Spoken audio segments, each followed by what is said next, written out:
ये शरीर ना भगवान की पूजा करने लायक है, ना पाठ करने लायक है, ना तीर्थ करने लायक है, ना दान करने लायक है, ना संतों के चरणों में झुकने लायक है। तो बोले फिर ये शरीर कैसे पवित्र बनेगा? बोले सोई पावन, श्री राम जी कह रहे हैं, काकभूषण जी कह रहे हैं, जन्म लेने वाला, माँ के घर में जन्म लेने वाला, माँ के गर्भ से जन्म लेने वाला, चाहे धनवान हो, बलवान हो, ज्ञानवान हो, बुद्धिमान हो, यशस्वान हो, सच बताओ रावण का नाम तो आपने सुना होगा। कल आचार्य जी बता रहे थे लेकिन बीच में पूरा नहीं बता पाए, हम भी सुनना चाहते थे। रावण का नाम तो सुना होगा ना। रावण को जैसा शरीर मिला आज तक भारत के इतिहास में किसी को मिला क्या? नहीं। रावण के दादाजी का नाम था, क्या नाम था? पुलस्त ऋषि। रामायण में लिखा, ऋषि पुलस्त के विमल मयंका।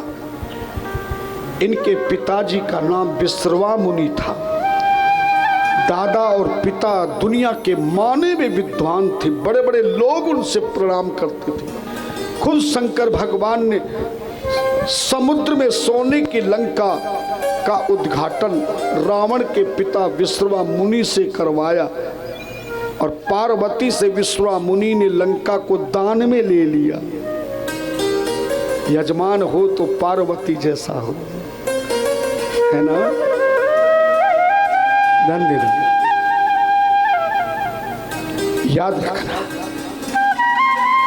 पिता विश्रवा मुनि, दादा पुलस्त ऋषि, दुनिया के बड़े बड़े संत जिनकी पूजा करते थे। और रावण को धर्म पत्नी जो मिली, ऐसी पत्नी मिली कि पूरी रामायण में, रामचरितमानस में तुलसीदास जी ने कहा कि रावण की पत्नी के अलावा दुनिया में कोई पत्नी अच्छी नहीं है। विश्वास नहीं तो चौपाई बोल देता हूं। क्या नाम था रावण की धर्म पत्नी का? मंदोदरी। मैं तनिया मंदोदरी मैं, उसके पिता का नाम था मैं दानव, पाताल का राजा। उसकी बेटी तनिया कहते बेटी को, मैं मानी उसके पिता का नाम तनिया बेटी। मैं दानव राक्षसों का राजा, पाताल का राजा था, उसी की बेटी का नाम था मंदोदरी। बोले कैसी थी? बोले मैं तनिया मंदोदरी परम सुंदरी नारी लला, परम सुंदरी नारी लला। कैसी थी? सुंदरी नहीं, विश्व सुंदरी नहीं, त्रिलोकी सुंदरी नहीं, परम सुंदरी। हिंदी के शब्दों में किसी शब्द से पहले परम शब्द लग जाए तो उससे बड़ा कोई पद नहीं होता है। जैसे परमात्मा, परम ज्ञानी, परम योगी, परमेश्वर। रावण की पत्नी को तुलसी जी ने कहा परम सुंदरी। आप जरा बताओ परम सुंदरी का अर्थ क्या हुआ?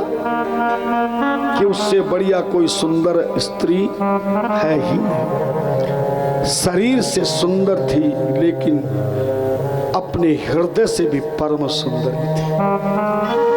संतों ने आगे जाके वरदान दे दिया कि मंदोदरी जो तेरा नाम सुहागन स्त्री, सुबह आंख खुलते ही अगर वो मंदोदरी मंदोदरी मंदोदरी 3 बार बोल देगी, सोई सोई, खड़े होने की आवश्यकता नहीं। जैसे ही सुबह आंख खुले, चारपाई से एक सौभाग्यवती नारी उठे तो उठते समय किसका नाम बोलना चाहिए? मंदोदरी का। बोले सुबह सुबह कोई सुहागन स्त्री, बूढ़ी हो या जवान, पढ़ी लिखी हो या अनपढ़, गरीब हो या अमीर, सुबह उठते समय किसका नाम बोलना है? मंदोदरी। और कल से तुम्हें भी सौभाग्यवती नारियां जितनी बैठी हैं, किसका नाम बोलना है? मंदोदरी। अगर तुमने मंदोदरी का 3 बार नाम सुबह उठते समय बोल दिया तो तुम्हारे पति की आयु बढ़ेगी, तुम्हारे पति पत्नी का प्रेम घनिष्ठ बनेगा, पति पत्नी का जीवन श्रेष्ठ बनेगा और तुम्हारा पति जिंदगी में कभी बीमार नहीं होगा, कभी जीवन में बेकार नहीं होगा। तुम्हारे पति और पत्नी का जीवन किसी का लाचार नहीं होगा, किसी का ताबेदार नहीं होगा।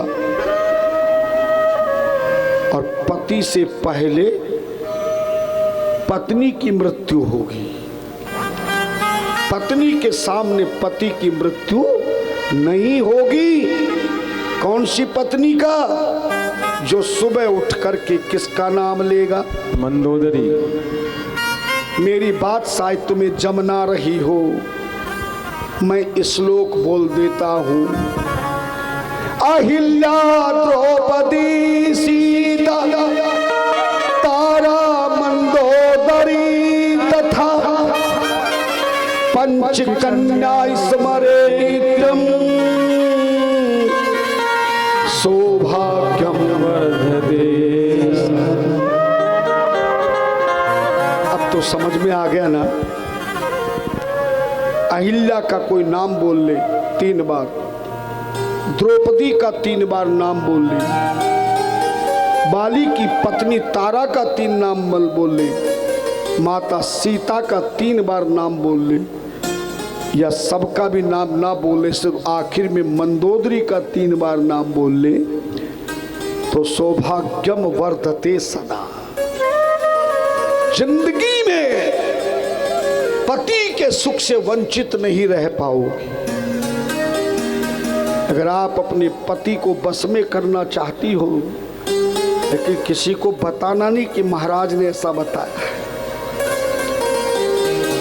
अगर आप पति को बस में करना चाहती हो और कमाई में से भी शेयर लेना चाहती हो और पति और पत्नी के साथ खूब घूमना चाहती हो, पति और पत्नी के साथ सत्संग में जाना चाहती हो, पति और पत्नी के साथ खूब झूमना चाहती हो, तो आप रोजाना नियम बना लेना। कब से बनाओगे? आज से नहीं, कल से।